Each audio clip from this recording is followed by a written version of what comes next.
માણસ ભલે માણસથી દૂર ભાગે, પણ ભગવાન ક્યારેય પોતાના સાચા ભક્તથી દૂર નથી રહી શકતા. ઓરિસ્સાના એક ગામમાં દાસિયા બાવરી નામના એક અત્યંત ગરીબ અને નિષ્કપટ ભક્ત રહેતા હતા.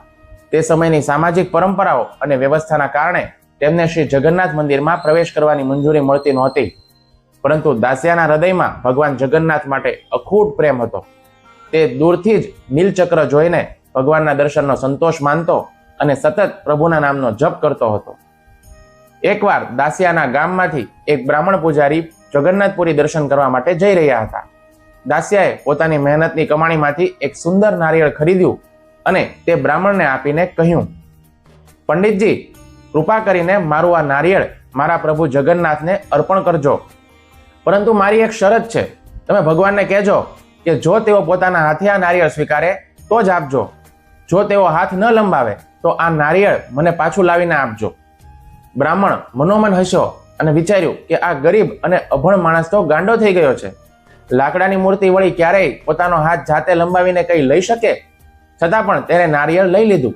જગન્નાથપુરી પહોંચીને બ્રાહ્મણે પોતાના બધા કામ પતાવ્યા અને જ્યારે પાછા ફરવાનો સમય થયો ત્યારે તેને દાસિયાનું નારિયેળ યાદ આવ્યું.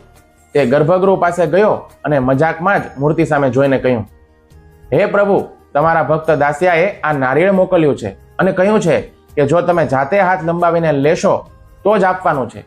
તે જ ક્ષણે એક મોટો ચમત્કાર થયો. ભગવાન જગન્નાથની મૂર્તિમાંથી એક દિવ્ય હાથ બહાર આવ્યો. બ્રાહ્મણ આશ્ચર્યથી સ્તબ્ધ થઈ ગયો. ભગવાને પોતાના ભક્ત દાસિયા બાવરીનું આપેલું તે નારિયેળ બ્રાહ્મણના હાથમાંથી સીધું પોતાના હાથમાં લઈ લીધું અને અદ્રશ્ય થઈ ગયા. બ્રાહ્મણને પોતાની ભૂલ સમજાઈ. તે દોડતો દોડતો દાસિયા પાસે ગયો અને તેના ચરણોમાં પડીને માફી માંગી. તેણે ગામના લોકોને સમજાવ્યું કે દાસિયા કોઈ સામાન્ય માણસ નથી, પણ ભગવાનનો પરમ ભક્ત છે, જેની ભેટ સ્વયં ભગવાને પોતાના હાથ લંબાવીને સ્વીકારી છે. આ કથા આપણને શીખવે છે કે ભગવાન જગન્નાથ કોઈ બાહ્ય આડંબર, જાતિ કે પ્રતિષ્ઠા જોતા નથી. તેઓ માત્ર ભક્તના હૃદયનો નિખાલસ પ્રેમ અને શ્રદ્ધા જ જુએ છે. સાચા ભક્તે ક્યારેય પોતાની કીર્તિ કે પ્રશંસાની પાછળ ભાગવું પડતું નથી. કૃષ્ણ પોતાના શુદ્ધ ભક્તને ક્યારેય છૂપો રહેવા દેતા નથી.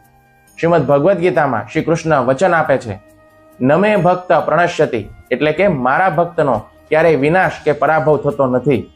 ભગવાન પોતે પોતાના ભક્તનો મહિમા વધારે છે.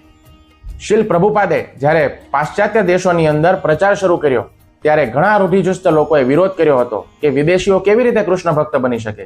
ત્યારે પ્રભુપાદે આ જ સિદ્ધાંત આપ્યો હતો કે કોઈ પણ વ્યક્તિ, ભલે તે ગમે તે દેશ કે જ્ઞાતિનો હોય, જો તે ભક્તિ કરે તો તે સર્વોચ્ચ વૈષ્ણવ છે. જગન્નાથજીની આ લીલા પ્રભુપાદના વૈશ્વિક ભક્તિ આંદોલનનું જીવંત ઉદાહરણ છે. હરે કૃષ્ણ.